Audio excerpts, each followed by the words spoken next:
The January transfer window has slammed shut in the last couple of days. And so today we're going to analyse every club's business and rank them in a tier list to see how well they did. Every club will be rated A to F on the standard scale, and this will be based on what it looked like they needed in this window, what they managed to accomplish, and whether they got value for their money. So we're going to go in alphabetical order, and that means we start off with Arsenal. And if we look through their transfers here, then you can see not really much action. They've got Charles Sago Jr., who they've recalled from Shrewsbury. Outside of that, they have let Josh Robinson and Aidan Heaven transfer out, and then they've loaned out Marquinhos, Okonkwo, and Kakuri. I feel like everybody knows that Arsenal need a top-tier striker in order to elevate this team to the final level that may win them some silverware, including the Premier League title. They had a bid turned down for Ollie Watkins very close to the end of the window. Should they have committed earlier to then have negotiations with Villa, maybe they could have got him ahead of Jhon Duran's move. They also didn't pick up anyone on the left wing, and now Martinelli has got injured. That space looks even softer than what it did before.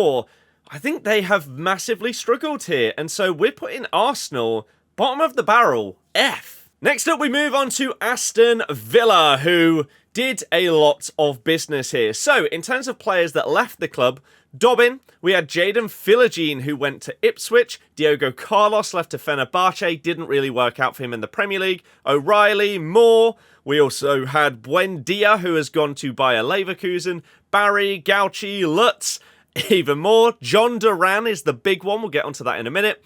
Illing Jr., who they brought in as part of that sort of weird swap PSR deal with Juventus in the summer. Patterson, Nedeljkovic, Swinkles, and Caden Young.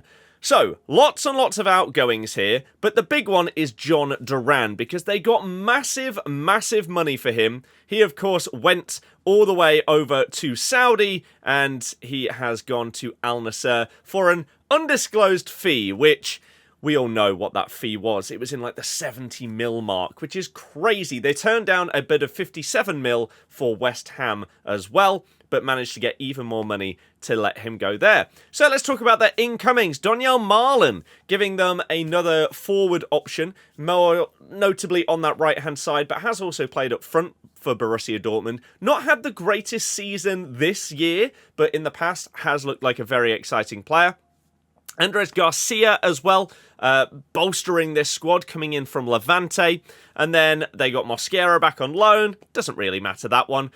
However, Marcus Rashford in on loan to Aston Villa. There was so much talk about Marcus Rashford this winter and where he was going to end up. A lot of rumours flying around. It looked like he was maybe going to go Barcelona. That was his preferred destination. You had a lot of other links from big clubs. Napoli, once they lost Kvaratskhelia. AC Milan were linked with him. Borussia Dortmund also. But he's ended up staying in the Premier League, which I feel is really surprising. I thought if Rashford is leaving Man United, regardless of why it happens, and it seems like it's a bit of a falling out between the manager and him, not putting in the effort in training and stuff like that, I feel like he would never be moving to another Premier League team. But Aston Villa getting him in on loan is massive. He's actually fell upwards, which is interesting. Villa obviously doing really, really well in the Champions League, doing okay in the league as well. Better than Man United, that is for sure. So Rashford giving them another option, obviously on the left or maybe even forward lines now that Jhon Duran has gone. It's a really, really nice transfer in, and they could benefit from this one massively. They also got two other loans coming in Marco Asensio from PSG. He's not quite hit the heights there that we saw when he was breaking through at Real Madrid. You had him and Isco that looked like they were going to be the superstars of the next generation for Real Madrid.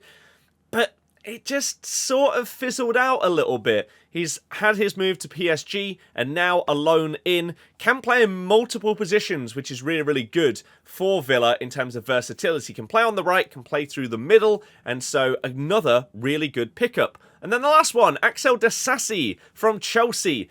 Another player who it hasn't really worked out for. Other players like Colwill and Fofana, barring his injuries, have looked more impressive than Disasi. So maybe this is what he's needed in order to get some regular game time. Of course, losing Diego Carlos to Fenerbahce, that transfer didn't work out because of his injuries. Maybe Disasi can be the replacement that comes in for Aston Villa and really shows his worth, and maybe that helps him in regards to playing more for Chelsea in the future. But for now, it will be hoping Villa. Now, where do we rank them? It's got to be high. I feel like this is a top tier one. But do I think they've gone A? Ooh, I think we'll put them at the high end of B. Next, of course, is Bournemouth. Let's look at their outgoings. Philip Billing, who has had some decent moments over the years for them, has been loaned out to Napoli.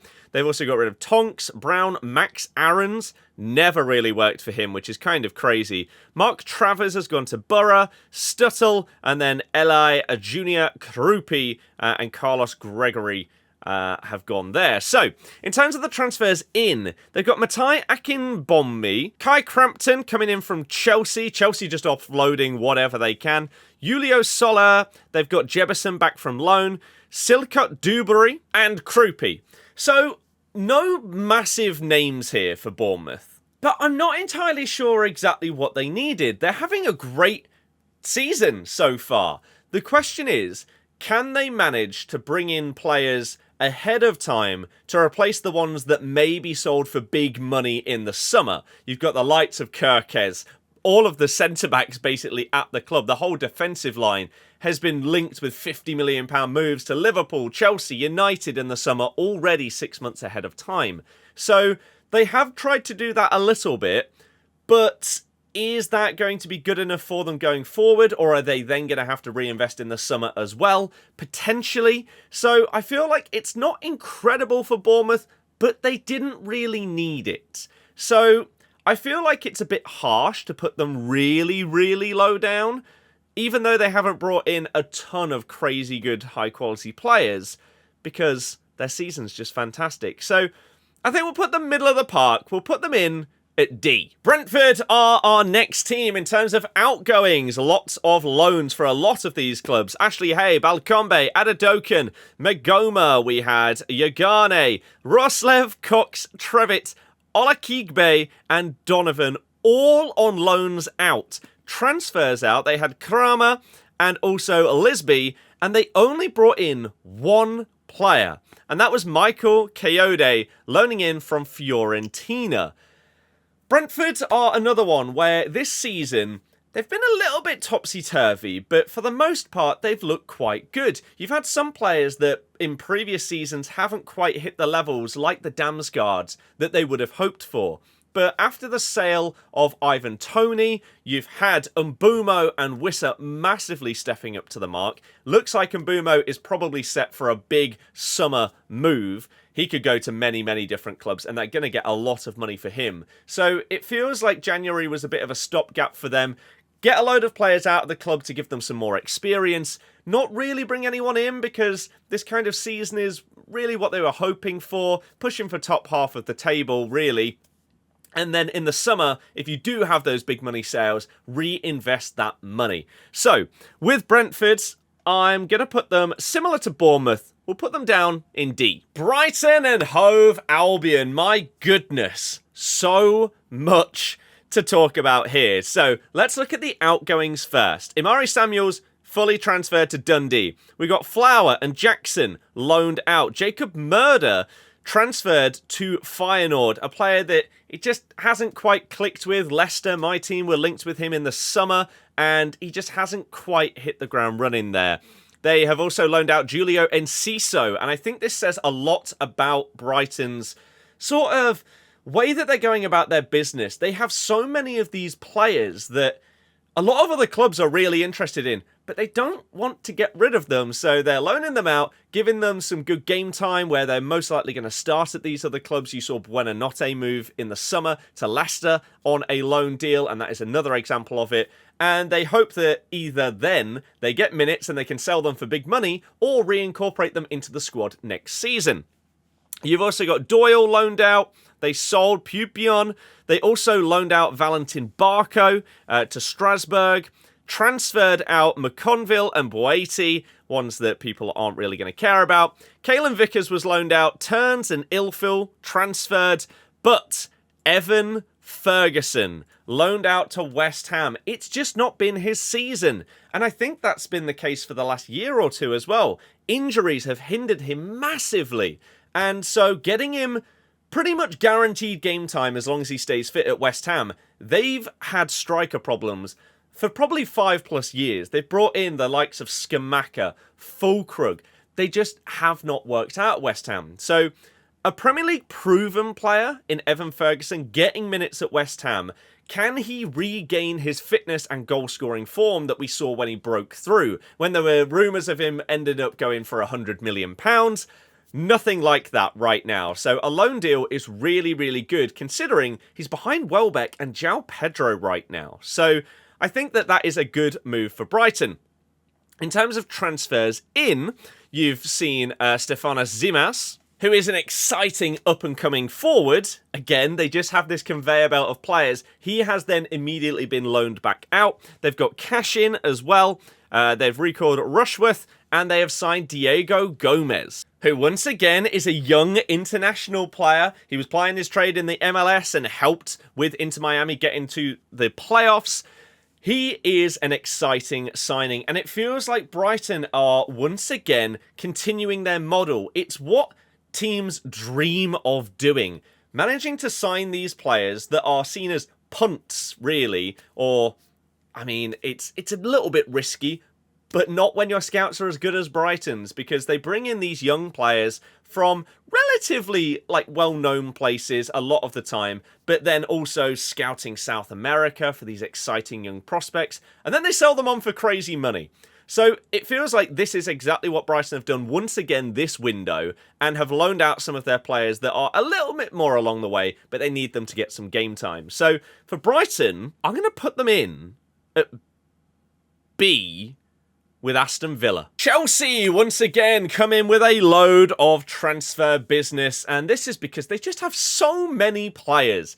You see it every single year, the amount of loanees that Chelsea have going all over the place. So let's look through this. We start off with Slonina and Salmino, who have been recalled from their loans. We've got Crampton going out, Matos going out, Trevor Chalobah they actually recalled from Palace due to their centre-back injuries, and then they got rid of Disasi on loan, so they've basically swapped them round. They previously loaned him to Palace after not really rating him, and now they need him again, so they've brought him back. They got rid of Silcott Dewberry, which we saw at Bournemouth. Loaned out Merrick, J. Morgan, Renato Vega. This one was a little bit surprising because he was getting minutes at left-back, and he was looking good when he was playing. So loaning him out to Juventus, who I believe have an option as well, is a questionable one, I would say. Cesare Casadei was on loan at Leicester last season, didn't really hit the heights, and has now permanently left to Torino for just over 10 million. They, once again, getting decent money for these players.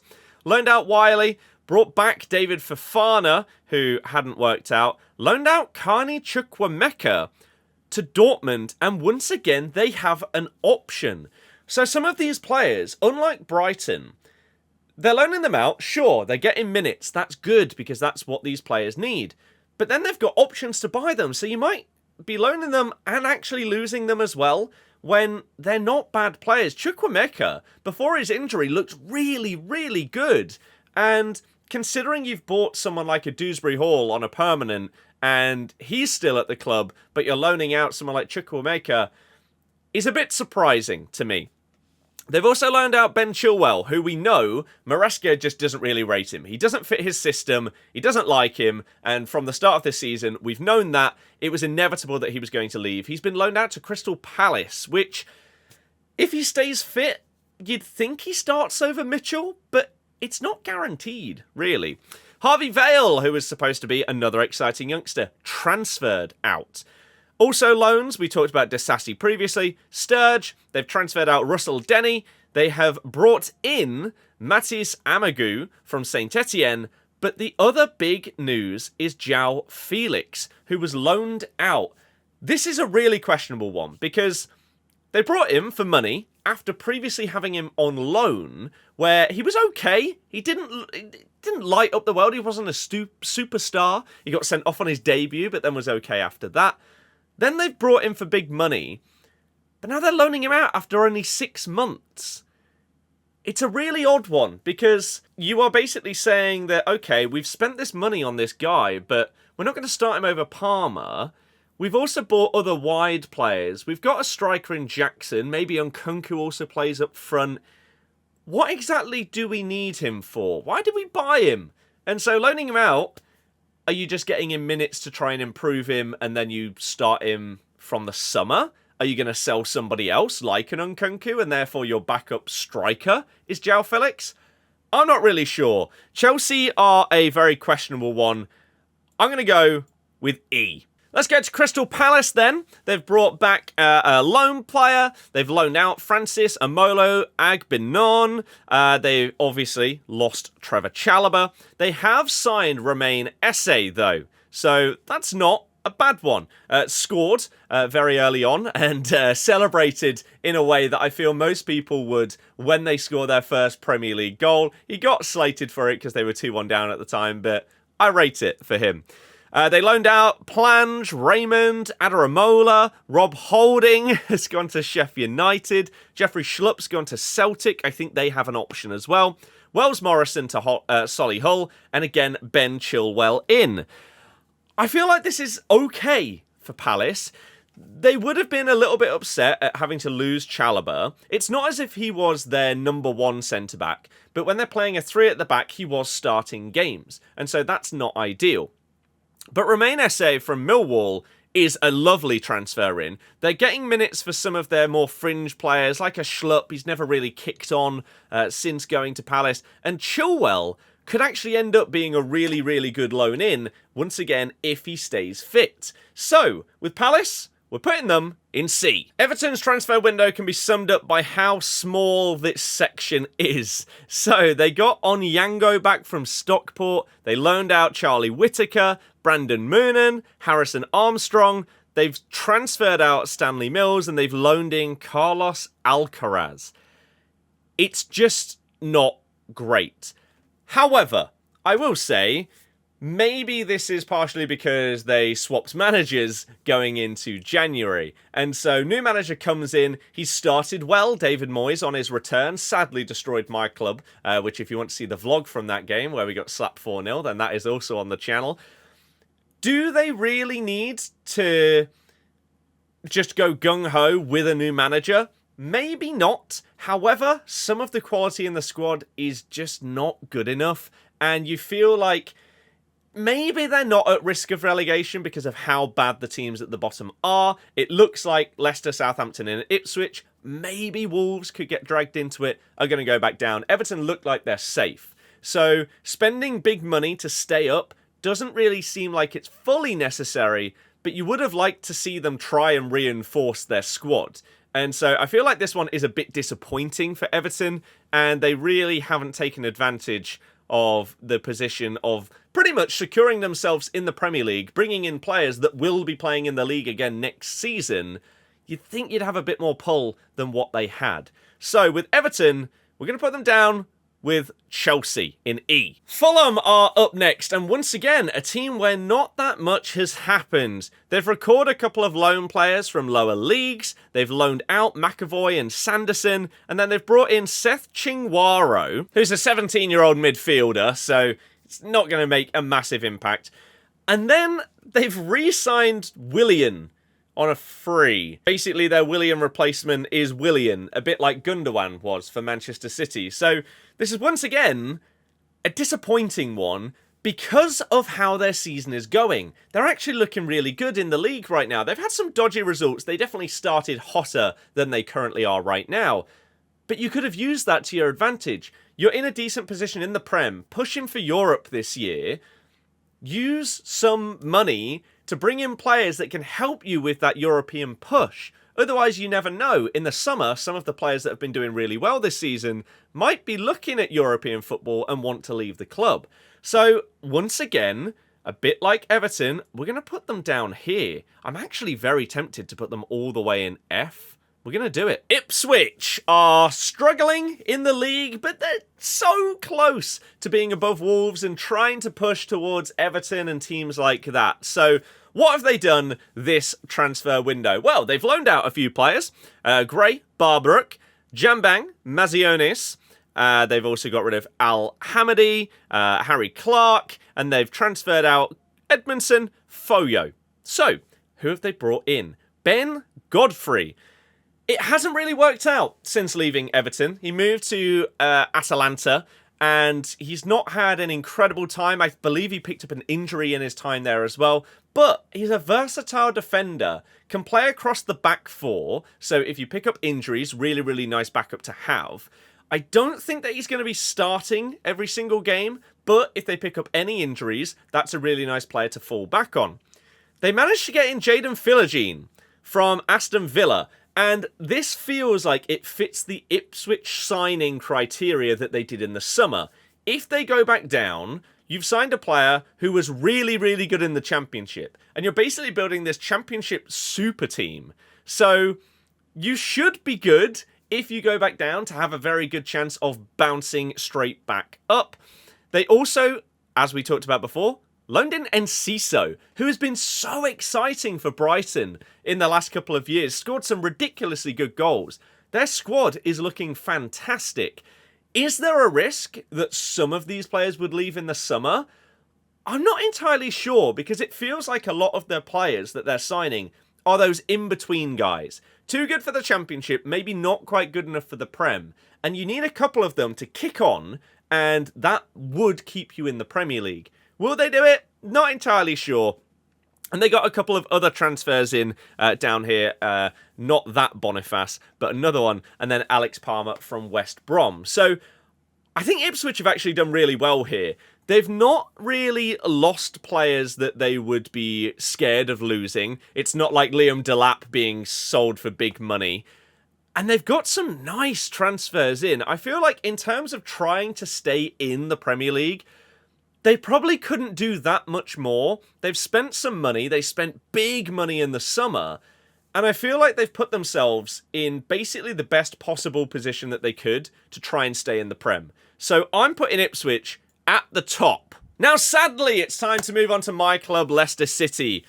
Look at how bad this is. So, for those of you that don't really know some of these players, let's go through it. Wilson Brown doesn't really matter. Ewing doesn't really matter. Reiki, gone to Tamworth, doesn't really matter. Grist, also not too much. However, Brandon Cover has shown that he's at a decent level and potentially would have been nice cover at the back if we got some injuries. Will Alves is a fantastic younger player coming through the youth ranks at our club.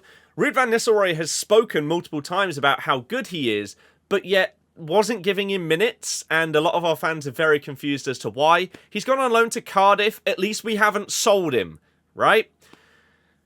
Hamza Chowdhury, I don't think he's that good. However, it's not a transfer out. It didn't bring us any funds. He has been loaned out to Sheffield United, so we've lost even more cover in our squad because he was playing. He was getting minutes this season.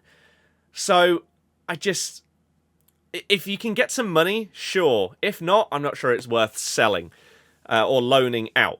We brought in Koulibaly, a right back from Parma, for 3 mil. We were supposed to be getting 4 or 5 players in this transfer window.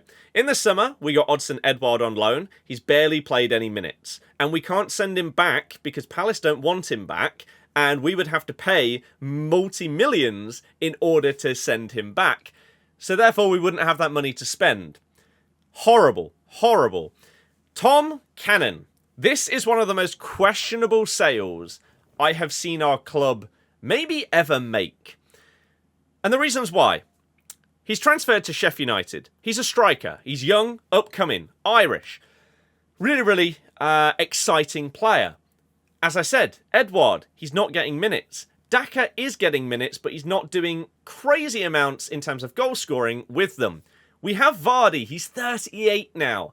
You can't rely on him to stay fit for every single game. And then especially next season when we're probably going to be in the Championship. We've sold a Championship level striker who's been doing well at Stoke on loan, recalled him, sold him for 10 mil to Sheffield United, who are probably going to get promoted. He's going to be playing Premier League football next season. We're going to be stuck with Daka, maybe Vardy, if he stays. Maybe not. It might only be Daka. We could really do with a Championship striker. We might have a transfer ban in the summer as well. So we might not be able to bring anyone else in.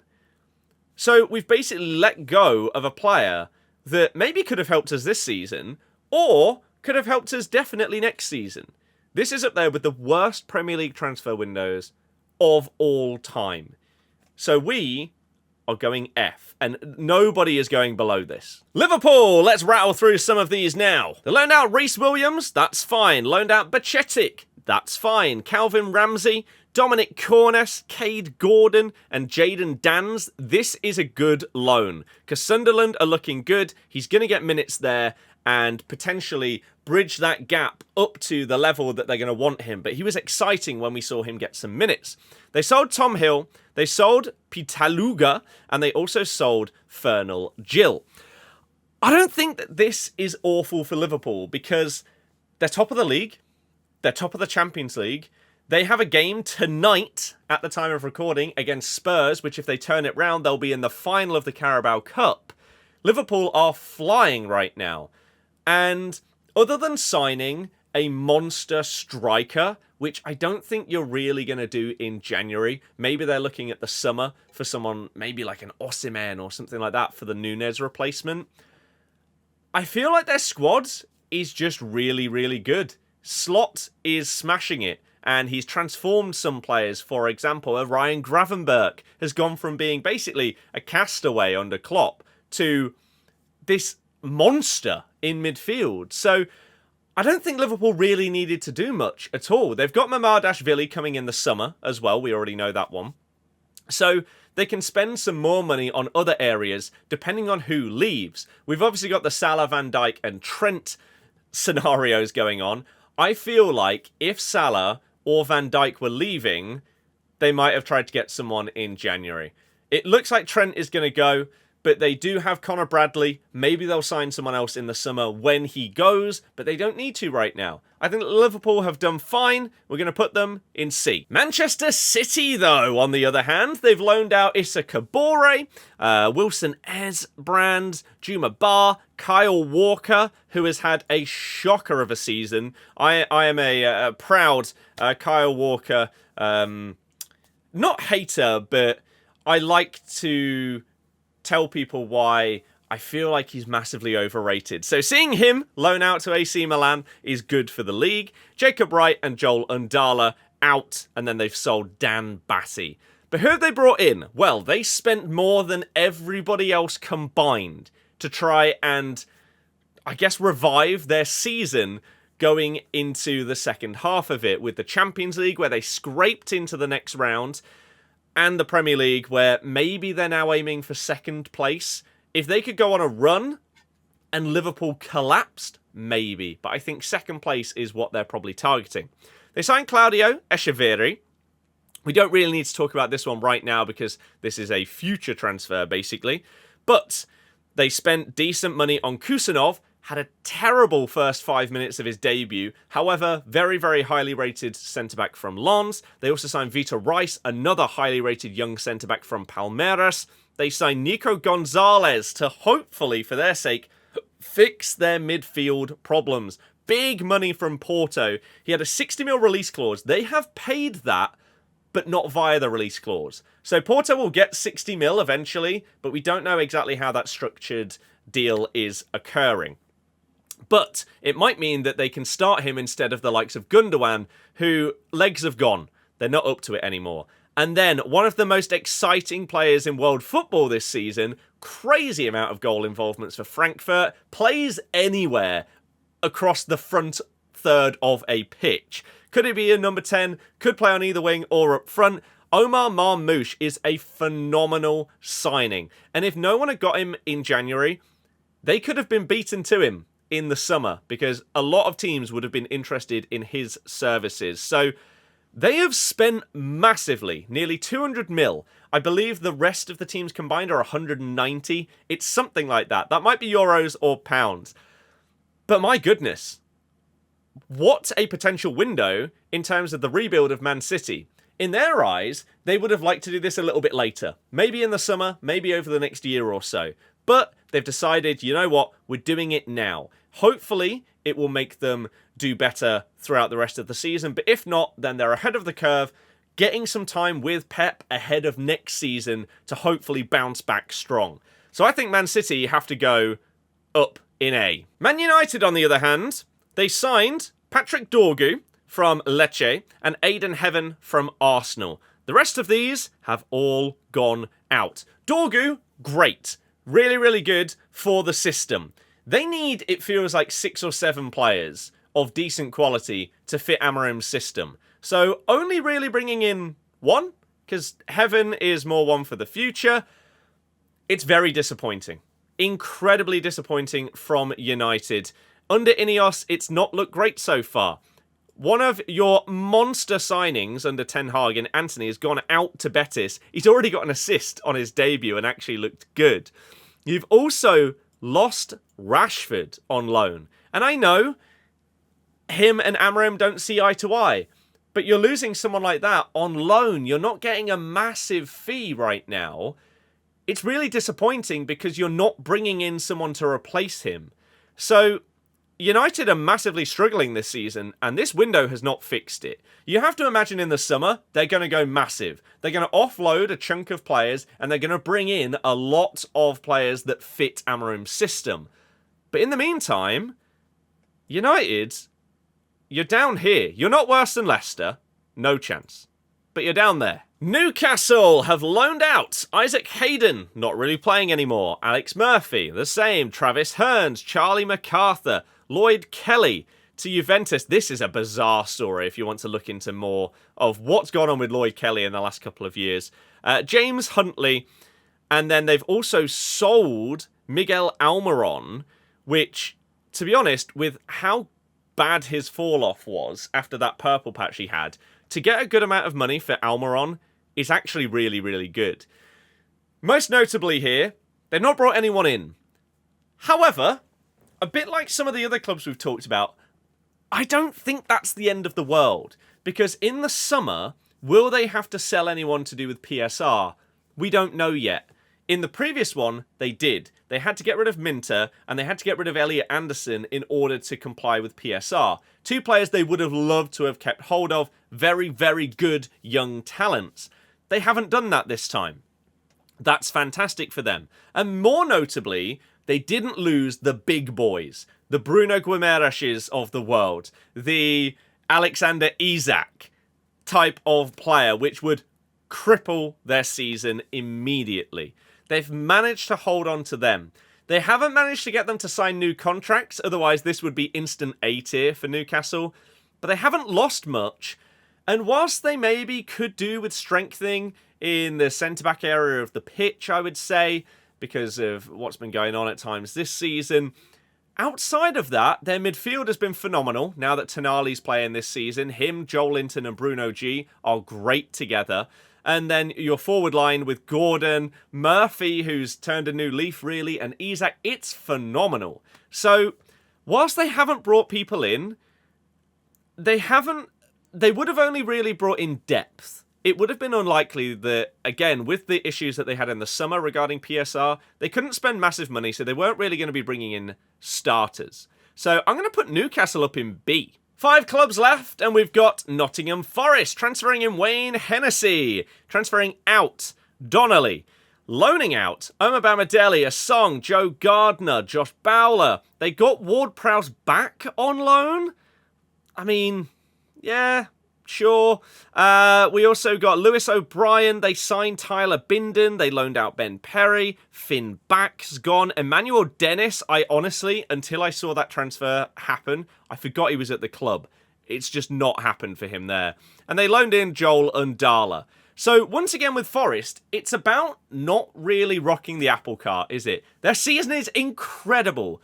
Do you want to really bring in a load of players when you've already spent so much money in the last 5 years or so since they came up? It's crazy the amount of spend that Forest have.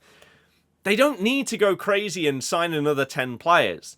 They need to keep things as they are, and then in the summer, if you can try and continue with what you've been doing, maybe fill in some spots in the squad that you need for depth, but outside of that, just continue with what is going on. You've got some players that are having phenomenal seasons. Both your wingers in like Hudson-Odoi Elanga, not costing much. Chris Wood, Morgan Gibbs-White at the time was really expensive, but he's been amazing since then. Elliot Anderson, they managed to profit off of Newcastle's problems in the summer. They didn't need to go crazy in January. Maybe they could have tried to, again, strengthen in depth a little bit in order, like, if they get a couple of injuries or something, the players that are coming in for those are a level below. But it feels like they're winning on vibes a lot of the time right now under Nuno, and so don't change those vibes. It's fine. Forest, we're going to put up at top end of C, bottom end of B. I don't want to have like 10 teams in B. Southampton, they loaned out a lot of players, including Ben Brereton Diaz. Is there anyone else massively? Adam Armstrong, outside of the rest of these, is the big one because of how unbelievable he was in the Championship last season. But he feels like he is one of those examples of, you are way too good for the Championship, but somehow you can't do it in the Prem. Part of that, I guess, is because of the stubbornness of the previous manager, but it's still not gone great when they've got their newer manager in. So him going out to West Brom on loan, I mean, I guess they're going to want to keep him to smash it again next season in the Championship, but it is quite a big loss for them when you look at how good he was last season and what you know he's capable of, even if he's not quite done it this season. Loaning in Furkan, they've transferred in Victor Udo, they've also loaned in Gronbach, and they've signed Wellington and Kai Sander.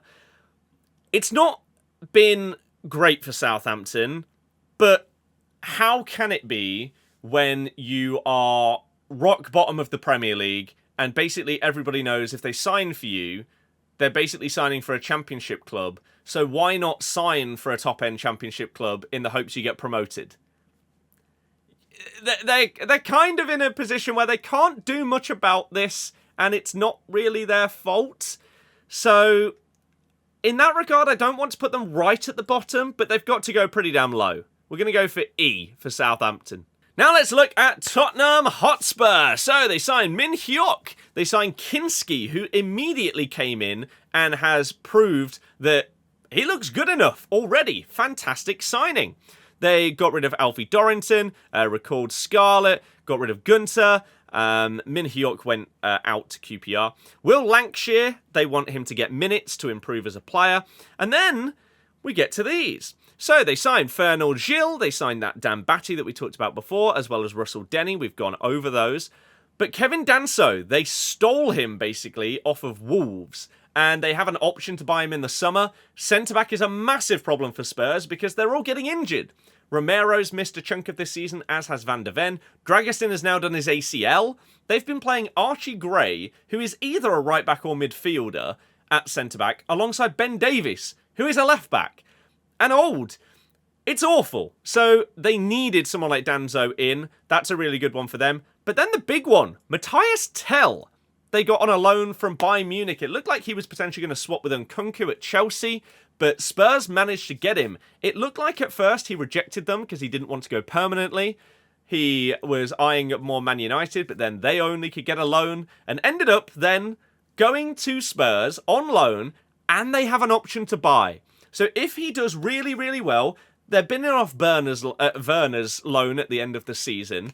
You've got Richarlison, who they would happily sell, but he just doesn't want to go to Saudi, otherwise he'd already be there. This could be phenomenal as a signing if he reaches the potential that he has. So for Spurs, I think they've actually done quite well here. It's been impressive. So I'm going to put them in B. Penultimate team, we've got West Ham United. They got rid of Cornet, who a lot of people forgot was even there, Forbes, and obviously the Ward-Prowse loan recall. So, what have they done? Well, Josh Landers has come in from Hibs. That one doesn't really matter. Evan Ferguson. As we already spoke about with Brighton, West Ham have had massive injury.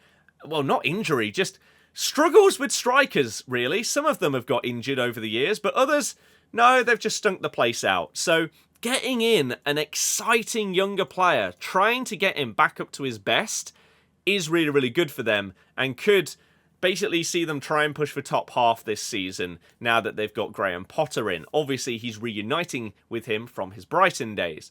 The only downside, really, to the Ferguson one is they don't have an option or obligation.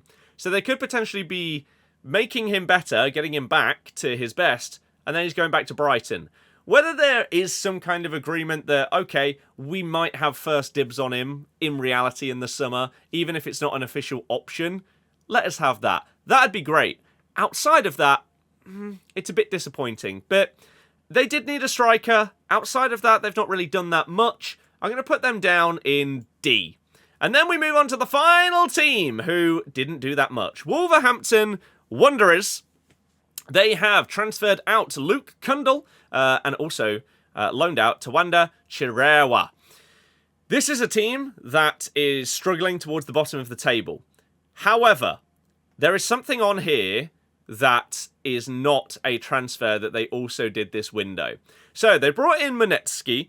They also brought in Jija and Agbadu, who is immediately gone into the starting 11 and looked pretty good. This has been a really, really good pickup for Wolves. But the other big news, they got Mateus Cunha to sign a new contract. Now, he does have a release clause that becomes active in the summer, but they probably won't really care about that because it's going to be big money wherever he goes. Could be like an Arsenal coming in off of that left-hand side. That could be an amazing signing. But they got him to stay when there were massive rumours of him leaving in this window to go to the likes of Arsenal and other Premier League clubs. So many rumours that were being talked about, and it looked like talks were advancing with a few clubs. So to get him to keep you in the league, because if Wolves stay up, it's because of Cunha. Right? Him alone, if he got injured for the rest of the season, Wolves could free fall down to like 19th or something like that. They've not been good at all, but Cunha is that spark. So that alone, I know it's not a transfer, but it still sort of counts. So we're going to put Wolves at C. And that is my final ranking for every Premier League team's transfer window this January. Let me know your thoughts in the comments. Do you agree or disagree with a lot of these? If so, let me know why. Thank you for watching. I'll have another video out for you very soon. Goodbye.